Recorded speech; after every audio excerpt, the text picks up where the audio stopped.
So having heard about Mexico and then Peru, we return a little closer to home.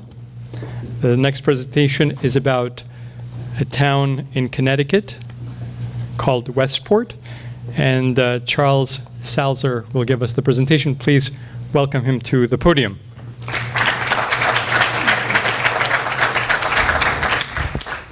Hello and good evening. My name is Charlie Salzer, and on behalf of my Capstone team, I'm honored to present Climate Action Planning, a framework for Westport, Connecticut.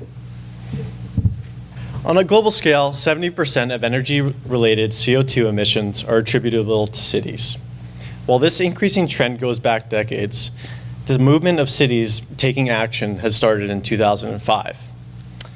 Since then, cities have been taking out sustainability and climate action planning to 1, reduce greenhouse gas emissions associated with urbanization, to 2, improve the quality of life and health of residents, and 3, to ensure economic vitality while achieving sustainability gains. While some cities are further ahead than others, the town of Westport has committed to become a net zero community by 2050. Westport, Connecticut is a town of 27,000 people with a median income of $166,000. The aspirational goal, the town's aspirational goal, along with the environmental initiatives, are largely championed by our client, the Green Task Force. The task force is a group of 14 resident volunteers whose main role is to advise town departments and elected officials on environmental policy. The task force tasked our team to develop a framework plan that will launch their efforts in creating a plan to meet Westport's goal of net zero by 2050. Our team was specifically tasked to focus on the energy sector, residential energy. So our project scope was to create a jumping off point for the task force to address the town's net zero goal. This included a review of climate action and sustainability plans within the United States to assess the plan's structure and key elements. From these plans, we extracted and identified energy initiatives that improve energy efficiency or increase the amount of renewables, as well as along with the tailoring process to ensure applicability to Westport. And finally, we provide a Westport-specific implementation pathway along with a necessary toolkit that the task force can utilize when moving forward. Because Westport has not conducted an official greenhouse gas inventory, nor does it track residential energy consumption, the town does not have a baseline to measure progress against. To inch Westport closer to tracking progress, our team benchmarked residential energy use. From the graph on the left, it is evident that Westport, on a per capita basis, consumes a greater amount of energy than both the United States and Connecticut. While there are many attributable factors to this, some of the key drivers to consumption in Westport are income. As mentioned before, the median household income is over $166,000, which is 100% greater than the US average. And both size and age of homes, as half the homes were built before 1960, and on average are over 3,000 square feet. Our results indicate that heating oil accounted for 45% of energy consumed, followed by electricity and natural gas. Even though much of Westport's electricity supply is generated by low carbon fuels, there's still a large share of non-renewable energy consumed by the residential sector in Westport. Based on our benchmarking, in 2015, the town released over 100,000 metric tons of CO2, which presents a significant challenge for Westport in achieving their net zero goal. Addressing emissions from a top-down policy perspective is not feasible because of the state's building codes, and they do not allow municipalities to adopt energy efficiency codes that exceed state standards. So while the state's renewable energy goals are progressive, more aggressive mitigation options are limited. With that said, our project scope expanded into 2 additional sectors, commercial and municipal, while also incorporating community engagement practices. First, we evaluated 44 cities and towns in the US, ending up with a database of 508 initiatives related to energy and community engagement. We narrowed down to 14 cities that were most similar to Westport using a peer city criteria that included population size, income, and location. The peer cities helped us identify initiatives that would be most effective for Westport. And after a tailoring process to ensure applicability, we arrived at 32 initiatives that we proposed to the task force. So this shouldn't come as a surprise to many. To achieve net zero energy, a city must first reduce energy consumption through energy efficiency measures, and second, meet the remaining demand from renewable energy sources. In our report, we included 4 strategies to improve energy efficiency. These were the most common and most impactful among our peer cities. Each strategy has between 2 and 7 tailored initiatives that the task force can take on and are supplemented by a breakdown of impact, co-benefits, and an implementation pathway.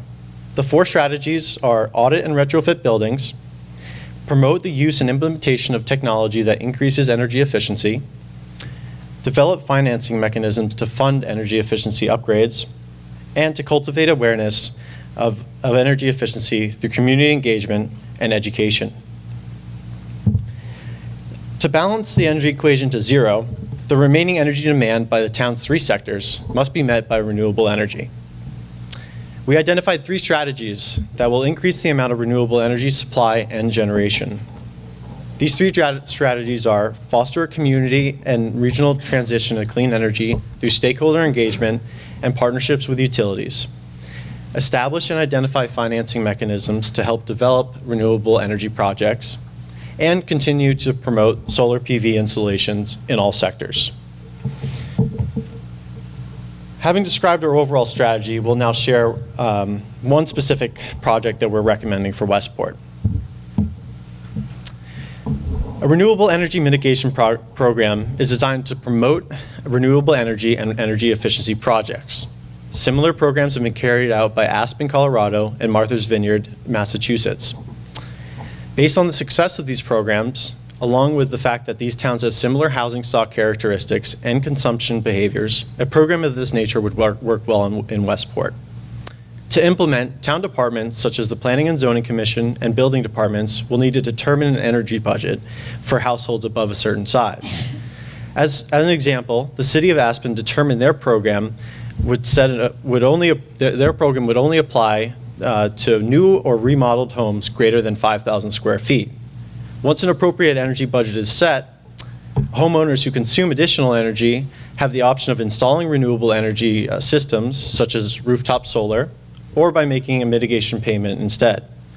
The first innovative part of this model is that if homeowners opt out of installing renewable energy, then the mitigation fees are collected by the town, placed into a restricted fund, and distributed in the form of rebates and grants to fund efficiency programs throughout the entire community. Second, this model innovates by working around building code regulations, as it targets the consumer. It is not actually targeting the efficiency of the building itself. So as mentioned, Aspen's housing stock is similar to Westport and has adopted a same or similar aspirational goal of reducing greenhouse gas emissions by 80% by 2050. Within the first 2 years of Aspen launching their program, it collected $1.5 million in mitigation fees, which has now come up to $12 million. The increase in renewable energy installations, coupled with the funds to promote energy efficiency, have resulted in substantial reductions in energy consumption and associated greenhouse gas emissions. If implemented in Westport, the same co-benefits could be realized in a short time frame. Potential opportunities include cultivating educational awareness of energy by providing grants to install solar in schools, or offer free retrofits or free audits or low-cost retrofits for residents.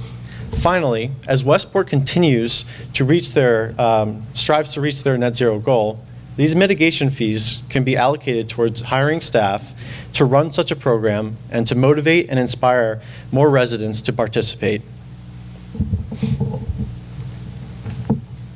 The 32 initiatives that we have proposed to our client are just one output. To provide the task force with a guiding framework, we have taken a high-level approach on what would be most beneficial to our client as they begin to develop the town's first climate action plan. With that said, we developed an implementation toolkit that included a guidance on how to structure a climate action plan, energy initiative recommendations, best practices on greenhouse gas protocols, and an Excel tool to continue energy benchmarking. We also provided them with potential partnerships, such as including nonprofits, financial institutions, and also with their local utilities. Finally, we gave our input on hiring staff, such as sustainability director or the use of consultants. The results of our efforts provide our client with a guiding framework to kick off the process of preparing a climate action plan. Not only will this advance the town's efforts towards meeting their net zero goal, but it will also demonstrate how Westport is making their contribution to fight climate change, both in the United States and across the world.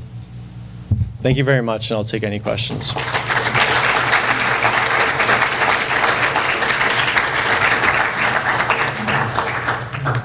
Questions for Charlie?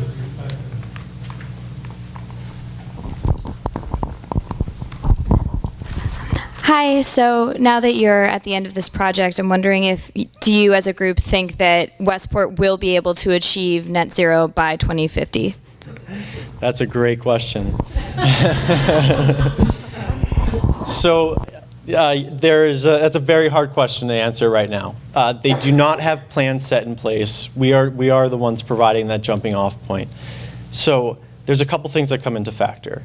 The client has expressed that they do not want to accept renewable energy credits to offset their greenhouse gas inventory once they conduct one. So that is going to be one barrier. However, it's mainly the fact is community engagement and community buy-in. That is what really needs to happen in Westport in order for them to achieve their goal. As soon as they gain that community buy-in and everyone's on board with this goal, then that transformation will start to become evident.